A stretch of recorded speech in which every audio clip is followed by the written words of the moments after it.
तो विद्यार्थियों पर कैसे आशा करता हूँ कि आप अच्छे होंगे, स्वस्थ होंगे और आप पढ़ाई में चलते होंगे। आप विदित है कि हम आपके लिए कांस्टेबल के लिए तत्पर लगे हुए हैं। तो आपको पहले जानकारी सुनना है कि हमारे पास चैनल में क्या क्या रखा, उसके बाद आपको हम क्या बताने वाले, आप थंबनेल के माध्यम से समझ ही पा रहे होंगे। हम आपको आज 11 फरवरी 2025 भर्ती के सभी जीडी कांस्टेबल के जो प्रश्न आए हैं इस तारीख में, तीनों शिफ्ट में, तो आप कवर करवाएंगे, ध्यान रखें। तो आपको लास्ट तक देखना है। और आपको बता दें, अगर जीके जीएस के प्रश्नों को आप देख लेते हो, अभी जो करंट वाले जो चल रहे हैं, तो आप समझ सकते हो किस प्रकार के प्रश्न 2025 भर्ती पूछ रहा है, आगामी दिन में क्या पूछेगा आप खुद सोच सकते हो। तो हम आपको बता दें, हमारे पास 2024 के प्रश्नों का भंडार रखा है, 210 प्लस वीडियो का भंडार का ध्यान रखें, जाकर देखना चाहते देख सकते हैं। 2024 के प्रश्न आएंगे, Hindi, math, reasoning, GK GS चारों पोर्शन कवर है वहाँ पर, और 210 प्लस वीडियो बन चुके हैं और टॉप वीडियो बन चुके हैं। और आपको बता दें, एसएससी जीडी कांस्टेबल 2023-24 नाम से लिस्ट बना, वहाँ आपको मिल जाएगा। और आपको बता दें, हम आपके लिए हर समय आपके लिए मेहनत करते रहते हैं और करते रहेंगे। आपको बता दें, आज हम आपके लिए 11 फरवरी के सभी शिफ्टों के जीके जीएस दिखाने वाले हैं। और आपको बता दें, अगर आप इसके पहले का तारीख का, जैसे 10 फरवरी का नहीं देखे हैं तो जाके देखें। और आपको बता दें, इसके बाद 9 और 8 का पेपर नहीं था, अगर 7 फरवरी का नहीं देखें तो जाके देखें। और आपको 4 फरवरी का भी देखना चाहते जाके देख सकते हैं। इस प्रकार से हमने 4, 5, 6, 7, 10, आज 11 लेने वाले। तो 4 फरवरी के बनाए हमने, 6 फरवरी के बनाए, 7 का बनाए, 10 का बनाए, आज 11 के दिखाने वाले हैं। किस प्रकार से आपको देखना है, जीके जीएस का प्रश्न आ रहा है। अगर आप लिस्ट में आप जाएंगे तो आपको इन तारीखों का जीके मिल जाएगा। अगर आप एग्जाम था 11 फरवरी को तो देखिएगा किस प्रकार के प्रश्न आए थे, आपने क्या आंसर लगाया है, और दिन का एग्जाम आगामी दिन में है वो भी देखिएगा। तो आपको हम लिस्ट का नाम बता देते हैं, SSC GD GK GS 2025 exam GK GS analysis करके एक लिस्ट बना है, विश्लेषण करके जीके जीएस, वहाँ जाकर देख लीजिएगा, आपको प्रश्न मिलते हैं। दिखाते हैं कि आज के शिफ्ट में किस प्रकार के प्रश्न आए थे, मतलब 11 फरवरी की बात कर रहे हैं। ऐसे हम आपको पर डे कवर करवाएंगे, आप चाहते हैं तो आप लोग कमेंट कीजिएगा आपका शिफ्ट का एग्जाम कब है, आप किस शिफ्ट में है और किस तारीख एग्जाम है आगामी, चलिए बताइए। चलिए दिखाते हैं कि किस प्रकार के प्रश्न आए थे इस तारीख में। देखिएगा, पहला प्रश्न आप देख पा रहे होंगे, बहुत शानदार प्रश्न है जो हर भर्ती में पूछता रहता है। मौर्य दरबार में आई यूनानी राजदूत का नाम क्या था? बहुत अच्छा बात है, मैगस्थनीज। और इनकी पुस्तक का नाम क्या? एनडी का ध्यान रखना विद्यार्थियों। सेल्यूकस प्रथम निकेटस का क्या था? ये निकेटस रहेगा, यहाँ निकेटस का राजदूत हुआ करता था। और आपको बोल देगा कि मौर्य दरबार में आए थे, उस समय मौर्य दरबार में कौन हुआ करता था? चंद्रगुप्त मौर्य। क्या? चंद्रगुप्त मौर्य हुआ करते थे शासक आदर के विद्यार्थियों। तो किसके दरबार में आया था? मौर्य दरबार में। उस समय राजा कौन था? चंद्रगुप्त मौर्य। समझे? इस प्रकार से प्रश्न पूछ सकता है। चलिए, तो आप देखिएगा, ऐड जानकारी आप लोग अलग से भी पढ़ सकते हैं, यहाँ हम आपको दिखा रहे हैं प्रश्न कैसे आए थे, टॉपिक पकड़ना है आपको, समझे। भारत में दांडी मार्च का नेतृत्व किसने किया था, ये पूछा था, तो हमने बोले महात्मा गांधी जी। और आदर्श विद्यार्थी 1930 में हुआ था जी दांडी मार्च। इसमें क्या हुआ था, ब्रिटिश सरकार ने नमक में कर लगा दिया था, तो इसी कर को तोड़ने के लिए गांधी जी ने गुजरात के साबरमती आश्रम से दांडी तक मार्च किया था, मतलब आंदोलन किया था, जिस कारण से इसका नाम दांडी मार्च पड़ गया। और मुट्ठी भर नमक बनाकर इस कर को तोड़ा, तो ध्यान रखेंगे। अगला प्रश्न आप देख पा रहा हूँ, क्या पूछा था, चिनगम त्यौहार किस नाम से जाना जाता है? तो वो आंसर आएगा ओणम। और ओणम किस राज्य का प्रमुख त्यौहार है? तो केरल, राजधानी तिरुवनंतपुरम है। जैसे आपको बोल देगा कि भारत नव वर्ष को महाराष्ट्र किस रूप में मनाता, तो आप बोलेंगे गुड़ी पड़वा। उसी प्रकार चिनगम जो त्यौहार है, इसे हम केरल में ओणम भी कहते हैं, जो ओणम के नाम से प्रसिद्ध है। और रही बात भगवान वामन की जयंती और राजा बलि के स्वागत में प्रतिवर्ष 10 दिनों तक मनाया जाता, ध्यान रखें। और केरल में किस लिए मनाया जाता, आप समझ गए होंगे, बता चुके। न्यूनतम आवश्यकता, यहाँ ऐसा होनी चाहिए था, न्यूनतम समय सीमा वाला पंचवर्ष योजना कौन सा था, मतलब कम से कम वाला। तो आपको पता, पंचवर्ष योजना मीन्स क्या होता, 5 साल का योजना। लेकिन एकलौता योजना था जिसका नाम था पंचवर्षीय, वो भी कौन सा? 5वां, 5 नंबर का 5वां पंच 1974 से 78 तक चला था, 1 साल कम चला था। मतलब हमेशा पंचवर्ष योजनाओं का कार्यकाल 5 वर्ष रहा करता, लेकिन इसका रहा था 4 साल। तो ये थोड़ा फैक्ट बात है ना। और आपको ध्यान रखना, पंचवर्ष योजना का प्रश्न पूछ रहा है, हरित क्रांति का प्रश्न पूछ रहा है, जनगणना का प्रश्न पूछ रहा है। हमने जनगणना के प्रश्न पीवाई की प्लेलिस्ट में करवा चुके हैं जीके जिसके रूप में, जाके देखिएगा। वर्तमान में भारत के होने चाहिए था पंचायत राज मंत्री कौन है? तो वो रहेगा गिरिराज सिंह। इसके पहले हमें पूछा था संस्कृति मंत्री, हमने क्या बताया थे, गजय जी सिखावत। इससे हमें ये बात पता चलता है कि हमें मंत्री कौन क्या है, ये प्रश्न पढ़ना पड़ेगा। तो आप लोग पढ़ लीजिए ना। और इनका पूरा पद का नाम क्या है? केंद्रीय ग्रामीण विकास और पंचायत राज मंत्री, ध्यान रखें। चलिए अगला प्रश्न हमें देखिए क्या पूछ रहा था। उच्च न्यायालय के न्यायाधीशों की नियुक्ति कौन करता? तो ध्यान रखें भारत के राष्ट्रपति। और वर्तमान में कौन है राष्ट्रपति? द्रौपदी मुर्मू जी। इसके पहले कौन थे? रामनाथ कोविंद। और जो महिला नंबर पहले कौन है? प्रतिभा देवी सिंह पाटिल। उसके बाद सेकंड नंबर किसका लगता है? द्रौपदी मुर्मू, जो आदिवासी प्रथम महिला कहलाती है। और जितने भी बड़े बड़े पद हैं आप ध्यान रखेंगे, सभी की नियुक्ति कौन करेगा? राष्ट्रपति करेगा। यामिनी कृष्णमूर्ति निम्नलिखित में से कौन से नृत्य से संबंधित है? इन प्रश्नों को तो पिछले सप्ताह में पूछ चुका है और पिछले साल भी पूछ चुका है। तो ये रहेगा भरतनाट्यम और कुचिपुड़ी की नृत्यांगना है। भरतनाट्यम तमिलनाडु का है, कुचिपुड़ी आपका आंध्र प्रदेश का है। अगला प्रश्न हमें कहता है, देखिएगा, किस व्यक्ति ने अगस्त 1947 में, मतलब 15 अगस्त की बात, 15 अगस्त 1947 में लाल किले पर शहनाई बजाई थी? इसका कहने का मतलब है 15 अगस्त में क्या हुआ था? 15 अगस्त को भारत पहली बार क्या मना रहा था? 1947 में स्वतंत्रता दिवस। उस समय तत्कालीन प्रधानमंत्री कौन थे आपके? पंडित नेहरू जी ने इन्हें बुलाया था, उस्ताद बिस्मिल्लाह खान। ध्यान रखें, शहनाई बजाने की बात हो रही थी यहाँ पर। तो शहनाई बजाने के लिए भारत की पहली स्वतंत्रता दिवस मनाते समय पंडित नेहरू के बुलाने पर शहनाई बजाने पहुंचे थे लाल किले पर उस्ताद बिस्मिल्लाह खां, और प्रसिद्ध शहनाई वादक, ध्यान रखना, और इन्हें भारत रत्न भी मिल चुका, याद रखेंगे। चलिए अगला प्रश्न देखिए हमें कहता है, मिश्रित अर्थव्यवस्था में निम्नलिखित में से कौन सा क्षेत्र भागीदारी करता है? मिश्रित मतलब होता है मिश्रण। तो आप ध्यान रखना, निजी और सरकारी क्षेत्र आपस में मिलकर सह अस्तित्व कर मिश्रित अर्थव्यवस्था का निर्माण करते हैं। चलिए अगला प्रश्न देखिएगा। लास्ट तक बने रहे विद्यार्थियों, अगर आपका एग्जाम था तो आप भी देखिएगा, तीनों शिफ्ट यहाँ कवर होंगे, पहला सेकेंड थर्ड, ध्यान रखें। तो अलग अलग शिफ्ट बनाने से थोड़ा समस्या होता है, डाटा जोड़ना पड़ता है, फिर अलग अलग वीडियो बनेगा। इस चक्कर से हम तीनों शिफ्ट को एक ही वीडियो में कवर कर दें, जिससे आपको झंझट पैदा ना हो, कि एक दिन का पूरा जानकारी आपको मिल जाए निचोड़। ठीक है, तो आप लोग पिछले शिफ्टों का भी देख लीजिएगा, तुलना करें। अभी के समय देखते रहिए, अगर आपके एग्जाम लेट है तो आप देखते रहें। निम्नलिखित में से कौन सा पर्वत श्रृंखला नर्मदा और ताप्ती नदियों के मध्य में और सोन नदी के दक्षिण में स्थित है? तो आप याद रखना, सतपुड़ा मैकाल पर्वत श्रेणी। बहुत शानदार प्रश्न, मध्य प्रदेश का प्रश्न, और हम भी मध्य प्रदेश के शिक्षक हैं। आप कहाँ से हमें देख रहे हैं, कमेंट करें।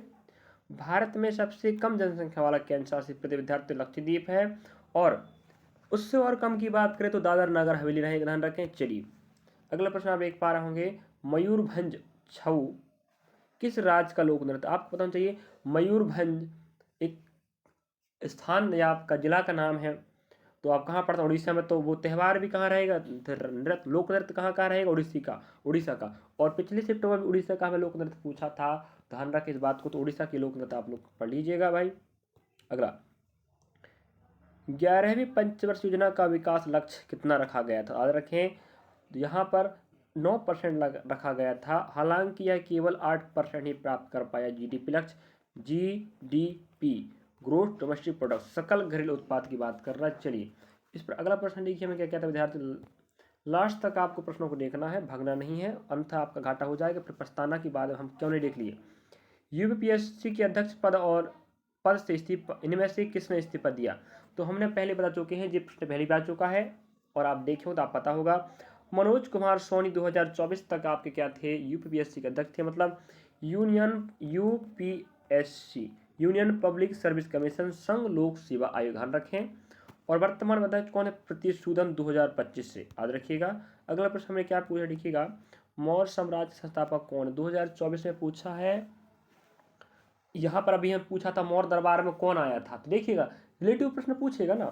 तो चंद्रगुप्त मौर्य ने स्थापना किया था, संस्थापक 322 ईसा पूर्व, याद रखिएगा। पाटलिपुत्र, इसका नाम आप क्या होगा? पटना। तो पाटलिपुत्र उनकी राजधानी हुआ करती थी मौर्य साम्राज्य, ध्यान रखेंगे। चलिए, थाई पुसम त्यौहार किस राज्य का में मनाया जाता? तो नहीं, तमिलनाडु। इस प्रकार से आपको दक्षिण भारत के अधिकांश नृत्य, त्यौहार, उत्सव पढ़ना पड़ेगा, और पूर्वोत्तर भारत के, समझे, अधिकांश प्रश्न यहीं से बन रहा है। वैशाली शर्मा का संबंध किस खेल से रहेगा? फॉलिंग बॉल्स, ध्यान रखें। और अगर आर वैशाली शर्मा की बात करें तो शतरंज से। तो इस प्रकार से अलग अलग नाम के खिलाड़ी होते हैं। तो वैशाली शर्मा बोलेगा तो फॉलिंग फॉल्स आया शायद, और आर वैशाली की बात करें तो शतरंज खेल से संबंधित खिलाड़ी है। अगला प्रश्न एक विद्यार्थी हमें क्या, दूसरी पंचवर्षीय योजना किस पर आधारित थी? ये प्रश्न हमें 2024 में पूछा, 2025 में पूछ चुका है, याद रखेंगे। उद्योगों के विकास और औद्योगिकरण, और मॉडल का नाम पूछेगा तो पीसी महालनोबिस मॉडल, जो चला था 1956 से 61। यहाँ तो बहुत सारे प्रश्न बन सकते हैं, बनेगा और पूछ भी रहा है। संविधान के अनुच्छेद 49 का संबंध किस से याद रखें? राष्ट्रीय महत्व के स्मारकों, स्थानों और वस्तुओं के संरक्षण से है। अगर कोई भी राष्ट्रीय स्थान है, वस्तु है या स्मारक है तो उसकी जिम्मेदारी है कि हमें संरक्षण करना पड़ेगा। ठीक है, चलिए अगला प्रश्न हमें कहता है 1950 में भारत की सुप्रीम कोर्ट में कितने जज थे? याद रखें 8 थे। एक मुख्य न्यायाधीश और बाकी अन्य न्यायाधीश कहलाते हैं, ध्यान रखें। इस प्रकार से 8 न्यायाधीश होते थे। चलिए अब कितने होते हैं आप लोग हमें कमेंट बॉक्स में कमेंट करेंगे। चलिए, और रही बात है, आपको ध्यान रखना है अगर आप एग्जाम है आने वाले दिनों में तो जरूर देखिएगा। जितने भी हम वीडियो बना चुके हैं 4 तारीख के, 6 तारीख के, 7 तारीख के और 10 तारीख के, 11 चल रहा है, जाके देखिएगा क्या पैटर्न फॉलो कर रहा है आप खुद ही समझ सकते हैं। तीनों शिफ्टों को हम एक साथ कवर करते हैं, वहाँ पर आप पूरा जीपीएस रहेगा, है कि नहीं। चलिए, और मैथमेटिक्स भी जाकर देखना चाहते देख सकते हैं। मैथमेटिक्स को पिछले साल के प्रश्न के अनुसार ही 2025 भर्ती में पूछ रहा है, इस चक्कर से हम 2024 के मैथ्स हल करवा रहे हैं, जाके देखें। चारों क्वेश्चन कवर हो रहा है। भूपट्टी किसका बना होता है? मतलब जो भूमि का ऊपर जो हिस्सा एक परत होता है उसको बोल रहा है किसका बना होता है? सिलिका, एल्यूमिनियम, मैग्नीशियम जैसे खनिजों से मिलकर बना। और भी खनिज होते, ध्यान रखें। तो इस प्रकार से अगला प्रश्न में कहता है उत्तर पूर्व भारत में सबसे अधिक साक्षरता राज्य कौन है, कौन सा है? तो अगर पूरे भारत की बात करें तो वो कौन आएगा? केरल आएगा। लेकिन दूसरे नंबर पर भी कौन होता है? मिजोरम। पहले स्थान पर केरल है, दूसरा मिजोरम है। दूसरा पूछता तो भी मिजोरम आता, लेकिन हमें बोल दिया पूर्वोत्तर भारत का, तो आंसर मिजोरम ही आएगा ना। जब पूरे भारत में सेकंड स्थान है तो पूर्वोत्तर भारत में भी क्या अलग रहेगा? यही इसका क्रमांक पहला जाएगा। चलिए, तो ऐसे प्रकार से आप ध्यान रखें, पूर्वोत्तर भारत का अलग जनगणना का प्रश्न बन रहा है। रूस नरेंद्र मोदी को जो सम्मान दिया है उसका नाम क्या है? रूस सरकार ने जो सम्मान नरेंद्र मोदी जी को, वर्तमान आपके प्रधानमंत्री पीएम, उन्हें जो पुरस्कार मिला है उसका नाम पूछ रहा है, तो वो रहेगा, ध्यान रखें, यह रूस का सर्वोच्च राष्ट्रीय पुरस्कार है, the Order of Saint Andrews the Apostle. याद रखिएगा।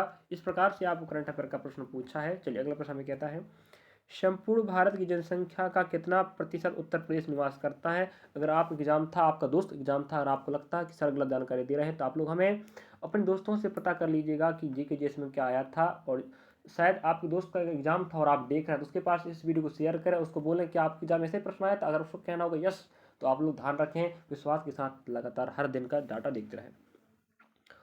16.49% जी भारत में सबसे अधिक जनसंख्या वाला राज्य कौन है? उत्तर प्रदेश। सबसे कम सिक्किम रहेगा। अगर आपको बोलता है सबसे कम जनसंख्या सिक्किम, सबसे अधिक उत्तर प्रदेश। और कितना है ये पूछ रहा है आपको, कुल जनसंख्या का 16.49% निवास करता है यहाँ पर, याद रखिएगा।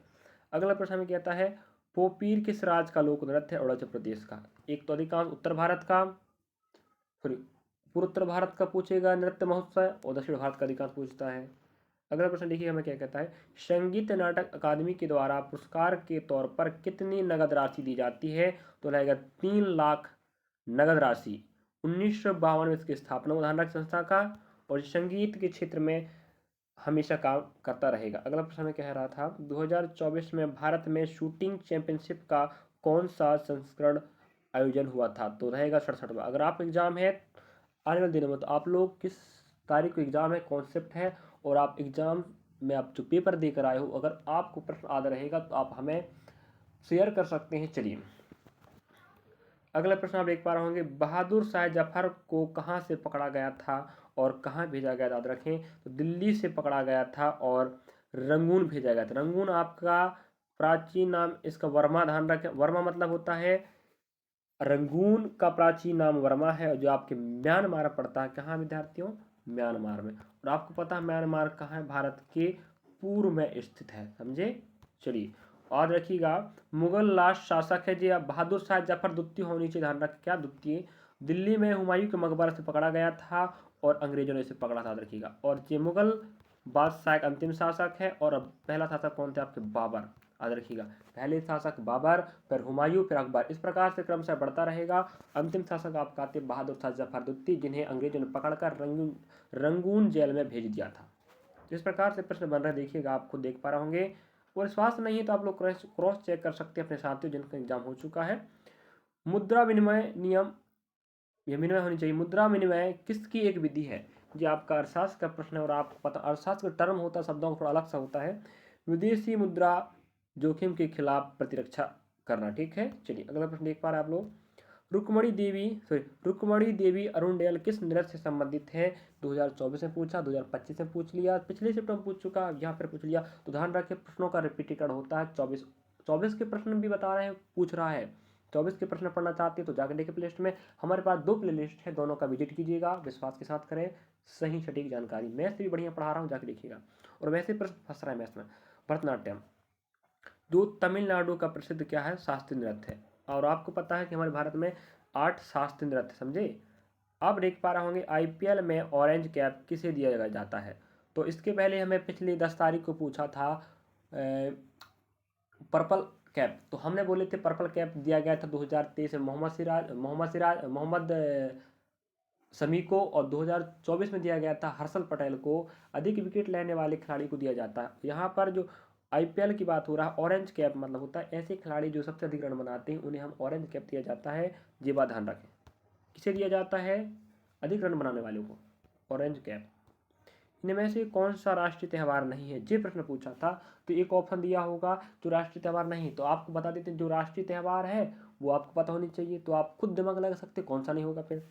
तो 15 अगस्त स्वतंत्रता दिवस, 26 जनवरी गणतंत्र दिवस और गांधी जयंती सबके सब क्या है? राष्ट्रीय त्यौहार है। तो हमारे भारत के विद्यार्थियों 3 राष्ट्रीय त्यौहार, 15 अगस्त स्वतंत्रता दिवस, 26 जनवरी गणतंत्र दिवस और एक गांधी जयंती 2 अक्टूबर। याद रखिएगा, ये आपके राष्ट्रीय त्यौहार। अगला प्रश्न देखिएगा। अगला प्रश्न में कह रहा है मीठी क्रांति का संबंध किससे? आज अपना शहद उत्पादन से। आप खुद देख पा रहा हूँ, मीठी मतलब मीठा शहद होता है नहीं। चलिए अगला प्रश्न में कह रहा है आपातकाल के दौरान किसी राज्य विधानसभा की अवधि कौन बढ़ा सकता है? आपातकाल जब लगता है तो राज्य में जो विधानसभा होता है उसका जो कार्यकाल है उसको बढ़ा सकता है संसद। और संसद के 3 अंग होते हैं, ध्यान रखें, राष्ट्रपति, एक लोकसभा और एक रहेगा राज्यसभा। ठीक है, सुन के रखना है आपको, पेन कॉपी बगल में। कोई भी विषय पढ़ाए हम आपको बगल में पेन कॉपी रख के बैठे और ऐड जानकारी बता, जल्दी से आप लिख कर आपको उसको रिवाइज करना, समझे। अगला प्रश्न देखिए हमें क्या कह रहा है। बांग्लादेश में तख्ता पलट के बाद शेख हसीना, आपको पता है कि बांग्लादेश की PM कौन थी? शेख हसीना। और जैसे तख्ता पलट हो गया, भारत आई, तब सबसे पहले किसे मिली? ऐसा प्रश्न पूछा। ऐसे प्रश्न देख लीजिए, ऐसा प्रश्न पूछ सकता है। तो अजीत कुमार डोभाल, ध्यान रखना, जो राष्ट्रीय सुरक्षा सलाहकार हैं भारत सरकार के। इस प्रकार से राष्ट्रीय सुरक्षा सलाहकार के पद पर आसीन थे आपके कौन? अजीत कुमार डोभाल। उन्हीं से मिलकर मिली थी आपकी कौन? शेख हसीना, जो बांग्लादेश की क्या थी? PM थी। अब तख्ता पलट हो चुका है। भारतीय संविधान मतलब तख्ता पलट मतलब होता है कि वहाँ की जनता ने उनका क्या कर दिया? विरोध कर रहे थे।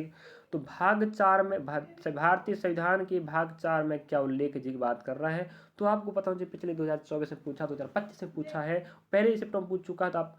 राज्य की नीति निर्देश तत्व या जिन्हें हम कल्याणकारी तत्व कहते हैं। और ये अगर बोला जाए किस देश से लाया, तो आयरलैंड। याद रखिएगा, इन्हें आयरलैंड से लाया गया है। और रही बात, इसका उल्लेख हमें अनुच्छेद 36-51 तक मिलता है, ध्यान रखें। यहीं पर आपके मौलिक कर्तव्य शामिल हैं। कहाँ पर? 51 काम, याद रखिएगा, समझे।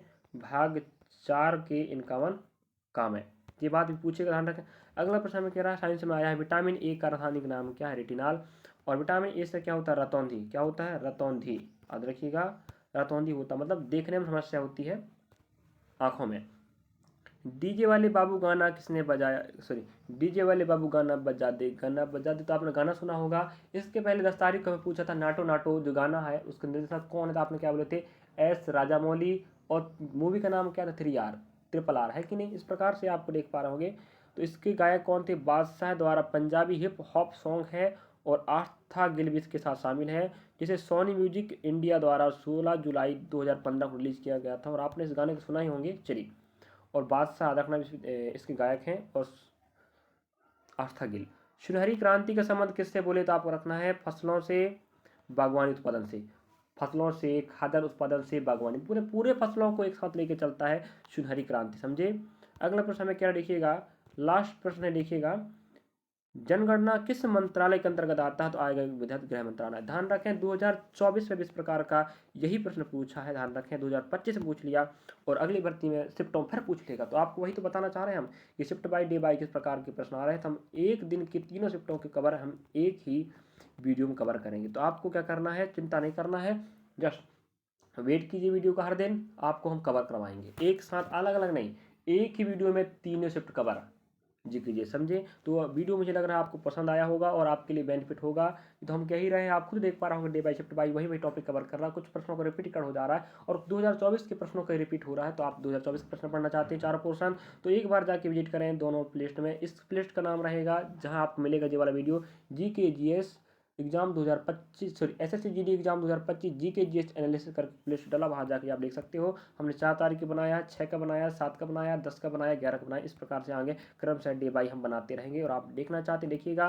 और दोस्तों के पास शेयर कर, जिनका एग्जाम हो चुका है इस तारीख को या होने वाले अगले शिफ्ट में, वो भी पढ़ सके किस प्रकार के प्रश्न आ रहे हैं। और आपको हम ऐसे तैयारी करवाते रहेंगे और आप लोग हमारा सहयोग करना ना भूलें विद्यार्थियों। और हम जो भी भर्ती नए भर्ती परीक्षाओं की बात करें, एडमिट कार्ड कब आएगा, परीक्षा कब होगी और भर्ती कौन सी आ रही है, पूरी जानकारी अगर आप भर्ती परीक्षाओं को चाहते हैं, तैयारी करना चाहते हैं पिछले साल के प्रश्नों के माध्यम से, तो हमारे साथ जुड़ सकते हैं और बेहतर तैयारी कर सकते हैं। चलिए, तो आशा करते हैं आप वीडियो देखे होंगे, पसंद आया होगा, तो लाइक सब्सक्राइब कमेंट करें। आपका सहयोग हमारा हौसला बढ़ाता है और हमें आपका सहयोग चाहिए। चलिए विद्यार्थी, मिलते हैं नेक्स्ट पार्ट के साथ, मिलेंगे। नया तारीख रहेगा, नया शिफ्ट रहेगा। चलिए देख लीजिएगा आप लोग। और आपको हम दिखा रहे थे आज 11 फरवरी का, ठीक है। सभी शिफ्टों को एक ही वीडियो में कवर हो चुका है। चलिए मिलते हैं नेक्स्ट पार्ट का, मिलेंगे। धन्यवाद।